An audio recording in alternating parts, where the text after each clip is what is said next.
Hi guys, இன்னைக்கு நம்ம episode 4 தான் இன்னைக்குள்ள வீடியோல பார்க்க போறோம். வீடியோக்குள்ள போறதுக்கு முன்னாடி இதான் என்னோட சேனலுக்கு ஃபர்ஸ்ட் டைமா வரீங்கன்னா மறக்காம சேனலை சப்ஸ்கிரைப் பண்ணி கெத்தா ஒரு லைக்க போட்டுருங்க. அப்படி உங்க ஃபேமிலி ஃப்ரெண்ட்ஸுக்கு வீடியோவை ஷேர் பண்ணி சப்போர்ட் பண்ணுங்க. சரி வாங்க, டைம் வேஸ்ட் பண்ணாம டைரக்டா நம்ம எபிக்குள்ள போவோம்.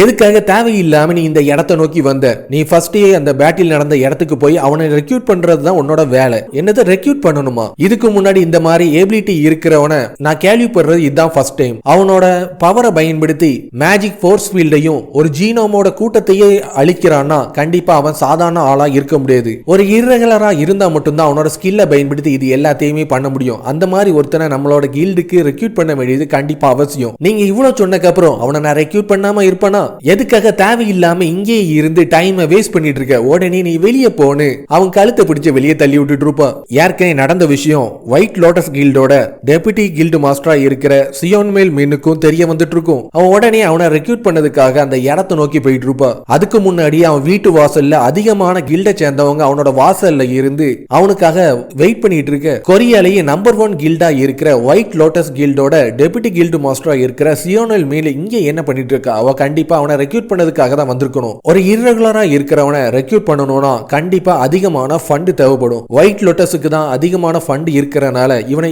ஈஸியாவே என்னால கொக்கி போட்டு தூக்க முடியும்னு அவன் வீட்டுக்கிட்ட போய் பார்த்து ஷாக் ஆயிட்டு இருப்பான். ஏன்னா அவன் வீட்டோட வாசல்ல யார் எனக்கு 100 பில்லியன் பணம் தரீங்களோ அவங்களோட கில்டில் தான் நான் ஜாயின் பண்ணுவேன்னு ஒரு பேப்பரை போஸ்டர் அடிச்சு ஒட்டியிருப்பான். என்னது 100 மில்லியனான்னு பார்த்து அவ ஷாக் ஆயிட்டு, ஹன் இதை பத்தி நீ என்ன நினைச்சிட்டு இருக்க? உன் வாயால என் பேரை சொல்லி கூப்பிடாத. அதை கேட்கும் போது என் உடம்பே தீ பிடிச்சு எறிகிற மாதிரி கோவம் வந்துட்டு இருக்குன்னு பிளாக் ஸ்பிரிட் கில்டோட டெபுட்டி கில்டு மாஸ்டரா இருக்கிற ஹன் கிம் பார்த்து கோவப்பட்டு இருக்க. யாருமே ஒரு சாதாரண ஸ்பெல்ல யூஸ் பண்ணக்கூடிய ஒரு எஃப்ரங் அவைக்கன் மேல 100 பில்லியனை இன்வெஸ்ட் பண்ணவே மாட்டாங்க. நீ நினைக்கிற மாதிரி அது சாதாரண ஸ்பெல்லே கிடையாது. அவன் ஒரு இர்ரெகுலரா இருந்துட்டு இருக்கான். இதுக்கு முன்னாடி இந்த மாதிரி ஸ்பெல்ல யூஸ் பண்ற யாரையாச்சும் நீ பாத்திருக்கியா? பார்த்தது கிடையாது. ஆனாலும் இந்த மாதிரி இவன் கொஞ்சம் ஓவர் திமிர்ல தான் இருந்துட்டு இருக்கான். கண்டிப்பா இவன் விளங்கவே மாட்டான். டோகியாக்கு இப்ப நான் இங்க இருந்து போறேன், ஆனா திரும்பி வரவே மாட்டேன்னு சொல்ல வந்தேன்னு அவ அங்க இருந்து கிளம்பிட்டு இருக்கு.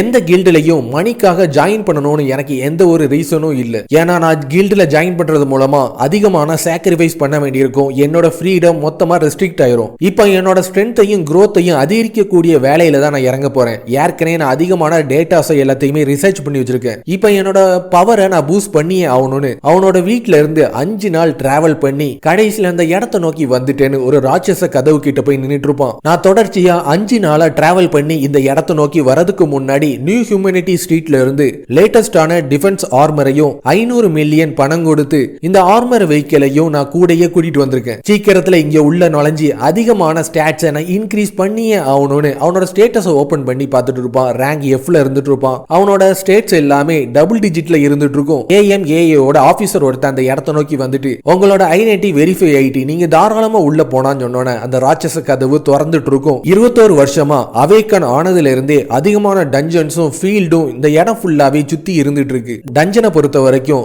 அதிகமான பவர்ஃபுல்லான கில்டை சேர்ந்தவங்க அவங்களோட கண்ட்ரோல்ல வச்சிருக்கறனால அவங்க பெர்மிஷன் இல்லாம என்னால டஞ்சனுக்குள்ள ஈஸியா நுழையவே முடியாது. அதுலயும் நான் ஒரு எஃப்ராங்கா இருக்கிறனால என்ன அவ்வளவு சீக்கிரத்துல உள்ள அனுப்பவே மாட்டாங்க. ஆனா அவுட்டோர் ஃபீல்டை பொறுத்த வரைக்கும் ஏற்கனவே டஞ்சன்ல இருந்து தப்பிச்சு வந்த மான்ஸ்டர் எல்லாமே இந்த இடத்துல தான் அதிகமா இருந்துட்டு இருக்கு. இந்த மான்ஸ்டர் எதுவுமே தப்பிச்சு போயிடக்கூடாதுன்னு 32 அடி அளவுக்கு பெரிய சுவரை கட்டி வச்சிருப்பாங்க.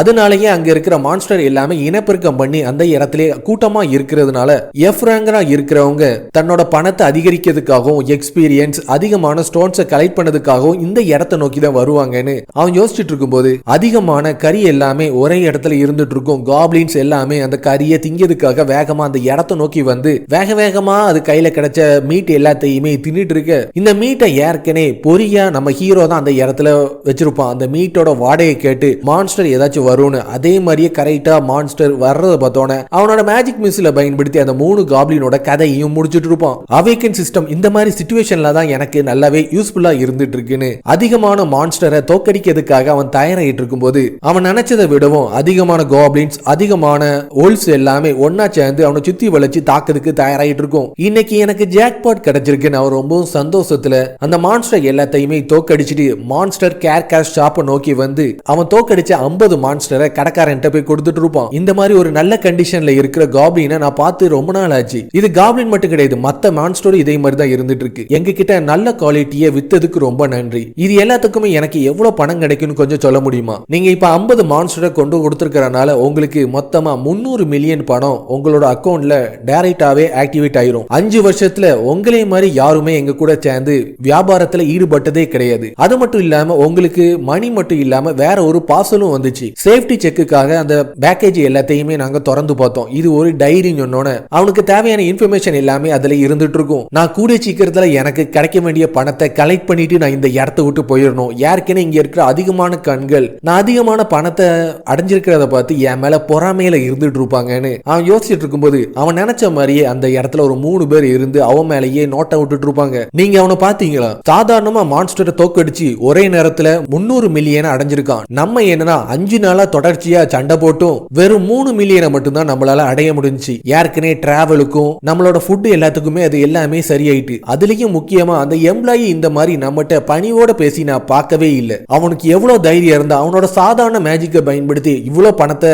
சம்பாதிச்சு நம்மளையே வெறுப்படைய வச்சிருப்பான். பிரதர்ஸ், நம்ம இப்ப அவனை கொல்லதுக்கான டைம் வந்துட்டு. இவன் இன்னைக்கு அதிகமா சம்பாதிச்சிருக்கறனால திருப்பியும் ஃபீல்டுக்குள்ள வரதுக்கு அதிகமா வாய்ப்பு இருந்துட்டு இருக்கு. ஏற்கனவே 2 வருஷமா இந்த ஃபீல்டுக்குள்ளே இருக்கறனால இங்க இருக்கிற மூல முடுக்கு எல்லாமே நம்மளுக்கு நல்லாவே தெரியும். நியூபி அவனோட மான்ஸ்டர் எல்லாத்தையுமே கலெக்ட் பண்ணி ஆர்மர் வெஹிக்கிள்ல ஏத்திட்டு இருக்கும்போது பின்னாடி இருந்து அவனை தாக்கி நம்ம அவனோட கதையை முடிச்சிருவோம். அதுக்கப்புறம் அவனை கூட்டிட்டே அவனோட ஆர்மர் வெஹிக்கிளை பயன்படுத்தி கேட் வழியா நம்ம வெளியே போகும்போது யாராச்சும் இவன் யாருன்னு கேட்டாங்கன்னா நம்ம கூட வந்தவன் தான் சொல்லிட்டு நம்ம இங்க இருந்து கிளம்பிடுவோம். ஒவ்வொரு வாட்டியும் இந்த இடத்துக்குள்ள யாராச்சும் வரணும்னு ஆசைப்பட்டாங்களா ஃபர்ஸ்ட் எங்களுக்கு என்ன நடந்தாலும் பரவாயில்லைன்னு டெத் கண்டென்ஸ்ட் ஃபார்மை கொடுத்துட்டு தான் வருவாங்க. அவனோட 300 மில்லியன் பணத்தையும் அவனோட வெஹிக்கிளையும் டைமென்ஷன் ஸ்டோன் எல்லாத்தையுமே எடுத்துட்டு இங்க இருந்து கிளம்பிடுவோம். அதுக்கப்புறம் நம்ம இந்த தொழிலையே மொத்தமா விட்டுருவோன்னு அவங்க பிளான் பண்ணிட்டு இருப்பாங்க. அவங்க நினைச்ச மாதிரியே அவன் அங்க இருக்கிற காப்ளின் எல்லாத்தையும் தோக்கடிச்சு அவனோட ஆர்மர் வெஹிக்கிள்ல அதை நிரப்பிட்டு இருக்கும்போது பின்னாடி இருந்து ஒருத்தன் அவனை தாக்கிட்டு இருப்பான். அவனோட கதை முடிஞ்சிட்டு மத்த 2 பேரும் பார்த்து ரொம்ப சந்தோஷப்பட்டு இருக்க.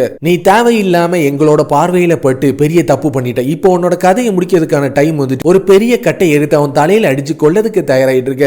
அவன் தாக்குறதுக்கு முன்னாடியே நம்ம ஹீரோ அவனோட பேரியரை பயன்படுத்தி அதை தடுத்தது மட்டும் இல்லாம உன் கண்ணில கொலவெறி அதிகமா இருந்துட்டு இருக்கு, உன்னை நான் சும்மாவே விட மாட்டேன்னு செல்ஃப் டிஃபென்ஸுக்காக அவனோட பேனிங் ஹேண்ட்ஸ் சொல்ற பவரை பயன்படுத்தி எரிச்சியை கொண்டுட்டு இருப்பான். ஒருத்தன் செத்ததை பார்த்து மத்த 2 பேருமே என்ன செய்யுதுன்னு தெரியாம அதிர்ச்சியில இருந்துட்டு இருப்பாங்க. இதோட இந்த எபிசோடு முடிஞ்சிரும். சோ கண்டிப்பா இந்த வீடியோ உங்களுக்கு பிடிச்சிருக்கும் நம்புறேன். அப்படி பிடிச்சிருந்துச்சுன்னா மறக்காம சேனலை சப்ஸ்கிரைப் பண்ணி ஒரு லைக் பண்ணிருங்க. அப்படி உங்க ஃபேமிலி ஃப்ரெண்ட்ஸுக்கு வீடியோவை ஷேர் பண்ணி சப்போர்ட் பண்ணுங்க. அடுத்த ஒரு சூப்பரான வீடியோல சந்திப்போம். பை.